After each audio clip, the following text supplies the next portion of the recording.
இயேசு கிறிஸ்துவின் நாமத்துக்கு மகிமை உண்டாவதாக. என்னுடைய பேரு வாணி. என்னுடைய சொந்த ஊரு கோயம்புத்தூர். நாங்க ஆக்சுவலா ஆரிய வைශ්ய குடும்பத்துல பிறந்தவங்க. அநேக விக்கிரகத்தை வணங்கிட்டு இருந்தோம். விக்கிரகங்களை வெள்ளியிலும் தங்கத்திலும் செஞ்சு பண்றதா எங்க அப்பாவுடைய பிசினஸா இருந்துச்சு. சோ பக்தி உள்ளவனை தேவன் தமக்கென்று தெரிந்து கொண்டார் என்ற வசனத்தின் பிரகாரமாக எங்க குடும்பத்துல வீடு ஃபுல்லா எல்லா விதமான விக்கிரகங்கள் இருக்கும்.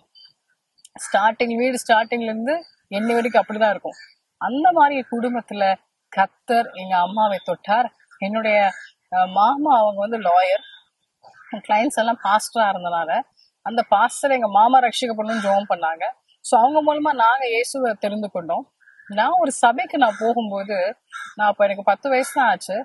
இயேசு கிறிஸ்து ஒரு இடத்துல நிக்கிற நான் பாக்குறேன். அவங்க 2 கரங்கள்ல இங்க காயங்கள் இருக்கு.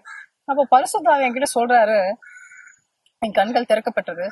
இவர்தான் இயேசு கிறிஸ்து, உன் பாவங்களுக்காக ரத்தத்தை சிந்தினார், அவர் மரித்து உயிர்த்தெழுந்தார், இவர்தான் உன்னுடைய ரட்சகர்னு சொல்லி எனக்கு ஆவியானவர் எனக்கு சொல்றாரு. அதை சொல்லும் போது என்னுடைய கண்கள் திறக்கப்பட்டுச்சு. எனக்கு இயேசுவை பின்பற்ற எனக்கு வாஞ்சியும் ஆசையும் அன்பு ஏற்பட்டுச்சு. சோ இப்படியாக நான் இயேசுவை தெரிந்து கொண்டேன்.